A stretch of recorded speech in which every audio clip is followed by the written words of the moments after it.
दोस्तों जंतर मंतर पर कॉकरोच जनता पार्टी के प्रोटेस्ट धर्मेंद्र प्रधान के स्पीच है जो न्यूज़ पेपर लीक हुआ उसकी वजह से, और आज इसका चौथा दिन है। यहाँ पर बहुत सारे साथी हैं जो रात दिन यहाँ पड़े हुए हैं। मैं चाहता हूँ कि वो भी अपने विचार रखें, आखिर उनका दुख, उनकी पीड़ा है क्या, और वो सरकार से क्या चाहते हैं। सरकार के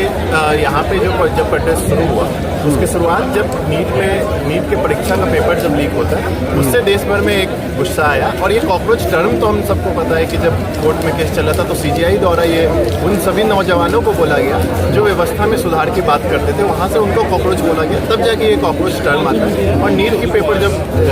जब लीक होता है उसके बाद देश भर में एक आंदोलन खड़ा होता है। उस डिमांड के हिसाब से यहाँ भी वो आंदोलन चल रहा है। जंतर मंतर पे आके वो लोग इकट्ठा हुए, सेक्रेटरी प्रोटेस्ट में वो आंदोलन बदला। लेकिन इसके साथ साथ ये भी कहना जरूरी है कि कोई भी व्यवस्था, जब हम ये कह रहे हैं कि व्यवस्था सड़ चुकी है, व्यवस्था कोई काम नहीं कर रही है, तो ये समझना जरूरी है कि कोई भी व्यवस्था किसी एक व्यक्ति पर नहीं, लाखों लोग हैं मौजूद, वो व्यवस्था हमेशा एक स्ट्रक्चर पे ठीक है।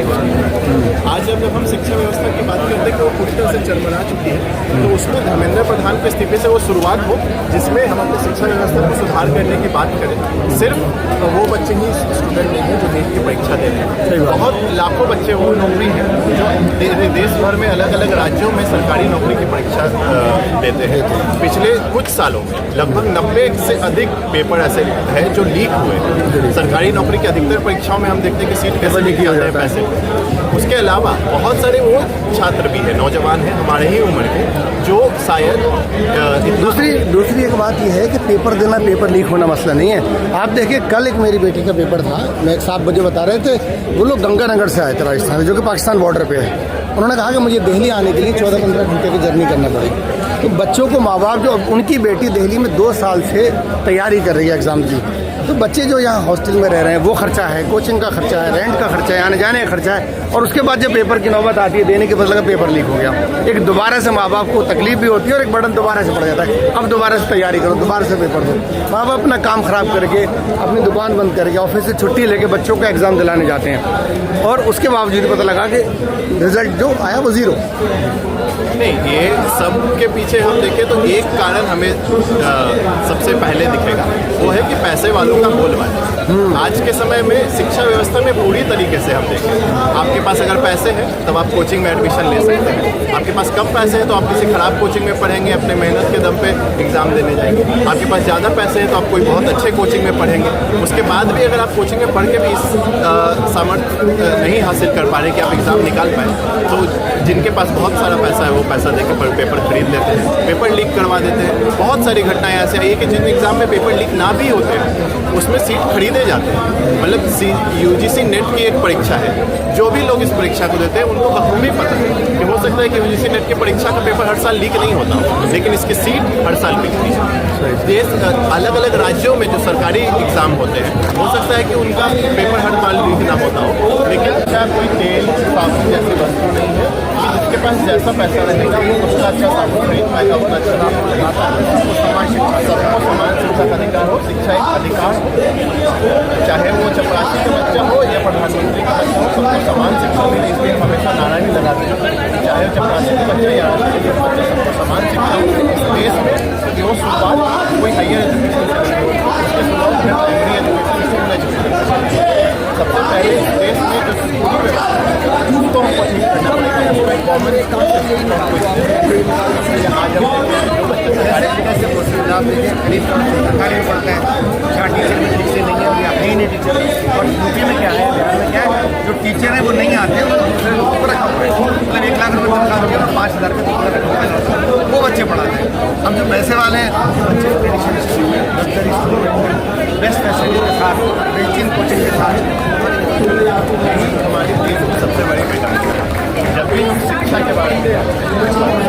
हमें बताया जाता है कि एक ऐसी चीज़ है जो समाज में समाज है, लेकिन हम अपनी शिक्षा व्यवस्था को देखें तो हमारी शिक्षा व्यवस्था ही समाज में और समाज में उसको बार बार उड़ा रही है, बार बार रिप्रोड्यूस कर रही है, उसको बनाने का पड़ता कामयाब हो रही है। हमने सही बताया वो लोग सरकारी स्कूल से पढ़ते हैं, उनके पास कोई और ऑप्शन नहीं, सरकारी स्कूल में वही जाते हैं जिनके पास थोड़ा सा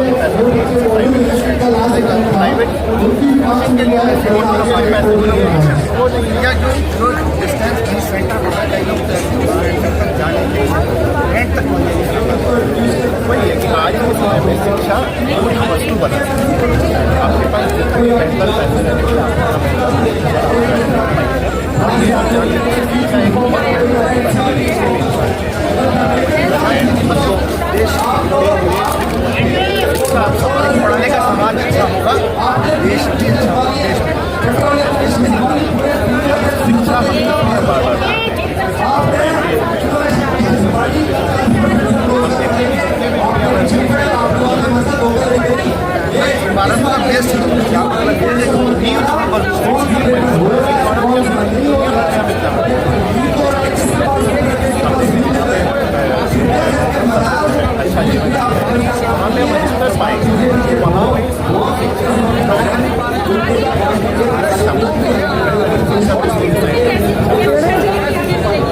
पूरा ठीक चल रहा है।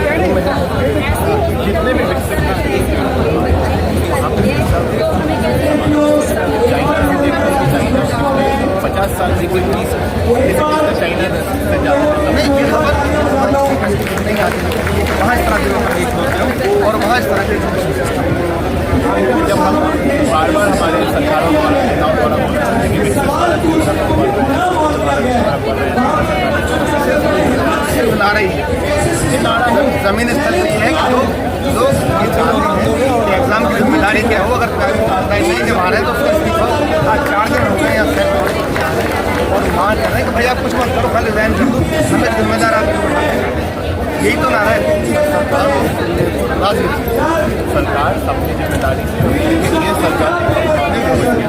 इतनी अपने अधिकार से बड़ी आज तक जितने भी देश में बड़ी बड़ी आफतें आई सरकार के में सरकार का मिसमैनेजमेंट और शिक्षा व्यवस्था जो सबसे ज़्यादा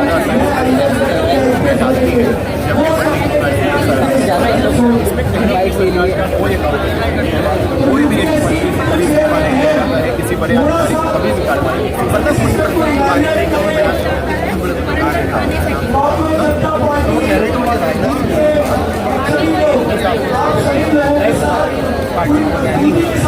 किसी की कोई जिम्मेदारी कोई भी हादसा हो जाए ये तो रिकॉर्ड है आपका जो भी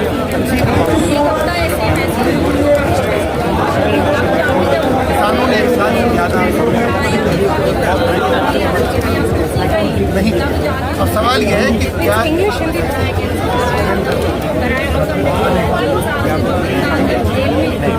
दबाव बनाए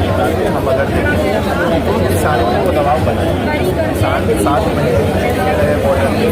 दुनिया का सबसे लंबा सबसे बड़ा चलने वाला हमें भी वो दबाव बनाना पड़ेगा। लेकिन एक चीज़ जो हमें ऐसे किसानों ने अपने मुद्दों के साथ साथ और भी जो समाज में जो साथ में उठाया। आज जब हम प्रोटेस्ट कर रहे हैं याद रखते हैं इस देश में सिर्फ वो लोग जो नीट की परीक्षा देते हैं वो छात्र वो भी हैं जो इलाहाबाद और वो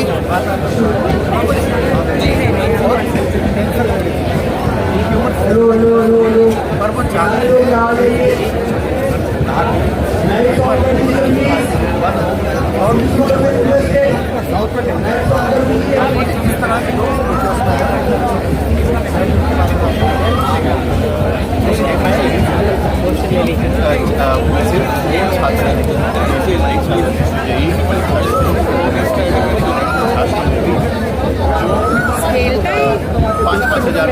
महीने का इसी तरह से चला